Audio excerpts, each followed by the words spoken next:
Now, we stand back now as liberals and we say, the press, yeah, the press stinks. It does. Even Chris Matthews is terrible. I mean, let's face it. Hardly anybody has the nerve to say to someone, hey, those facts are wrong, or they aren't facts at all. Yet, our leaders don't do it either. We let Paul Ryan stand on the American stage as if he were some kind of a bright economist who actually could add and subtract, and that he had really valid ideas. Really? Here's a guy who cannot find a government program he doesn't want to end, and he's never worked for anyone but the government. He never has. Oh, I take that back. I think one summer he drove that hot dog machine. One summer. This is a kid who went to college on his father's Social Security. Now, they want to tell you that poor people keep sucking at the government and draining all of our money. Really? If there's someone sucking up our money, it's people like Paul Ryan.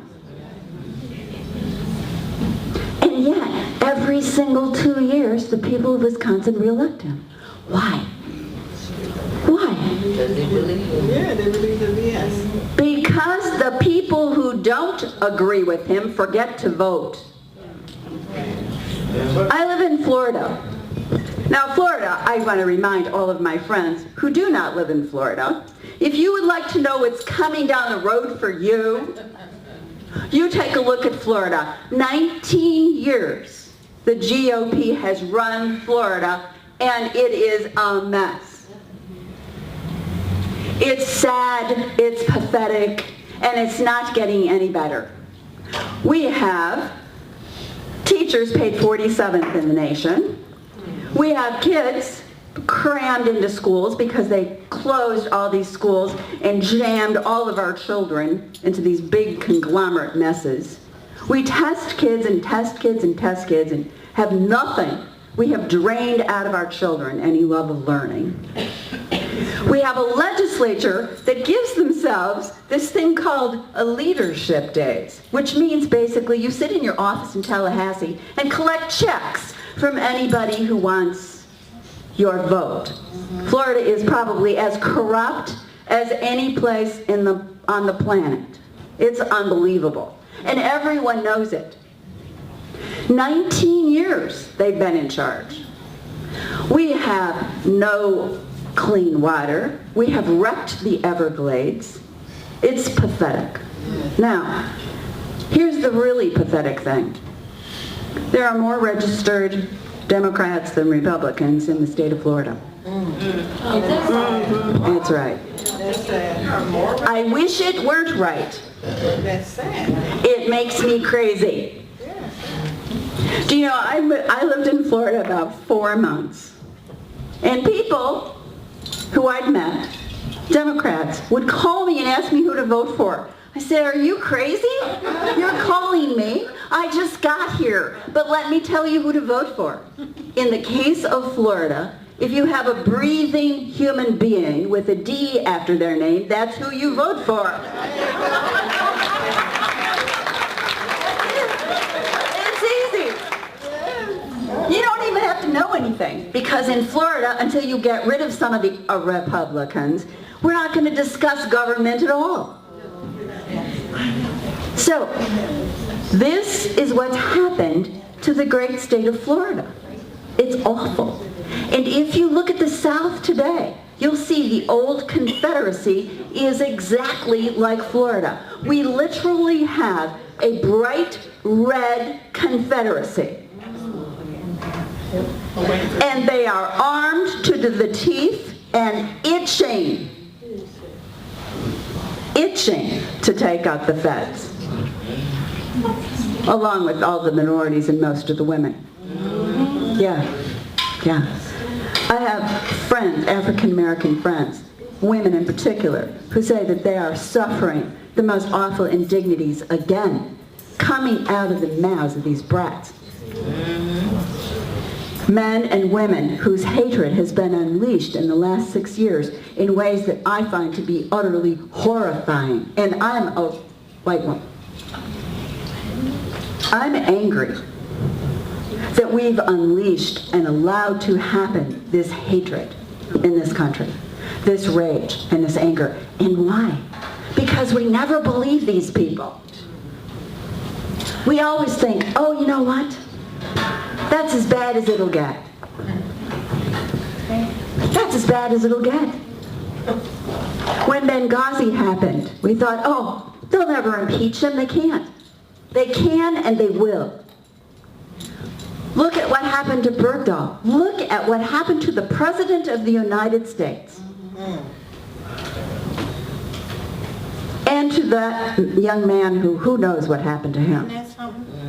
But worse than that, where were the people who stood up and said to John McCain, listen, mister, we traded for you. We traded for you with North Vietnam. And in your own book, John, you said you gave up everything you knew to the Vietnamese. We should have let you rot. But seriously, who has the nerve to say that to John McCain? It's terrible.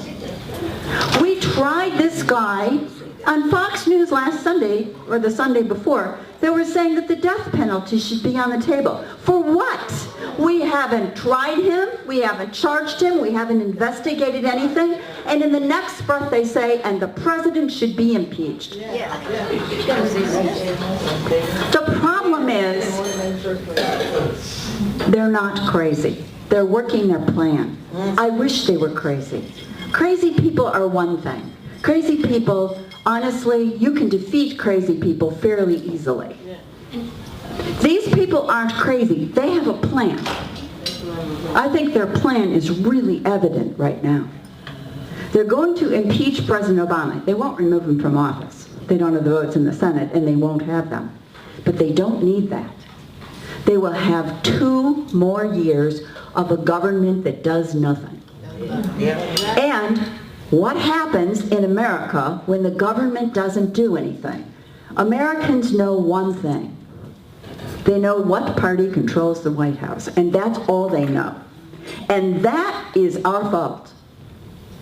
That is our fault. I talk to Democrats who still don't understand that the president can't pass a bill. They don't know. We haven't taught anybody. We haven't taught anybody how the government works. So when the government doesn't work, who do we blame? The president. Democrats forgot the most important thing in American politics. The guy in the White House doesn't matter. The guy in the White House doesn't matter. What matters? The state legislatures, the school boards, the county board, your congressman, and your senator. You take care of that, and the White House will take care of itself. Yes, indeed. So, I'm going to get pulled off this stage because I really do want to talk to you and let you talk to me. I want to tell you this. I know about the radical right because I lived with them. I know what their goal is. They don't believe in any safety net programs. We're going to talk a lot more about this tomorrow. They believe in no safety net programs. They believe the pure right-wingers, and there are lots of them, including this guy who just beat Eric Cantor, by the way, David Bratt. They believe that the federal government has 4 jobs. Now, you need to memorize this. The radical right and most of the GOP believes that there are 4 things that the government does. 1, coin money. 2, run the post office, and you'll notice they don't really believe in that much anymore. No. 3, run foreign policy, and 4, run the War Department. Now that is it. Those are the 4 specifically enumerated powers reserved to the federal government in the Constitution, according to these people. They do not believe in the common welfare, general good concept at all, not a bit. They believe in those 4 things, and they're not too sure about the post office, so they believe in 3. Now you have to start thinking how that translates into real policy. That's why food stamps are a no. That's why the Farm Bill was a mess. That's why they will not fund the Highway Department. My father and the right wing don't believe in it, and nor do most of them up there. That's why they absolutely oppose all civil rights legislation, and did from the get-go. Because in their minds, the federal government has no jurisdiction, no authority, and no right. Now, if you get your arms around that, you'll begin to understand that libertarians and radical right people are essentially anarchists. They are. They're essentially anarchists. Now, Kansas, your neighbor here, is getting a good dose of this right now. Oh, yeah. It is. And tomorrow we're going to talk a little bit about the Cokes. So I hope you'll all come to breakfast at 7:30. And you'll miss a great opportunity to listen to me talk about the Cokes, who are Birch kids. They're Birch kids. So the anarchy is simple when you're worth $100 billion, isn't it? Mm-hmm. Yeah. Rich folks always think they don't need the government, because essentially they don't. Essentially they don't. Unfortunately, not only do they not need it, but they want to wreck it. And that's a problem. But I think we need to start as Democrats talking to ourselves, talking to our friends, talking to our voters about this reality.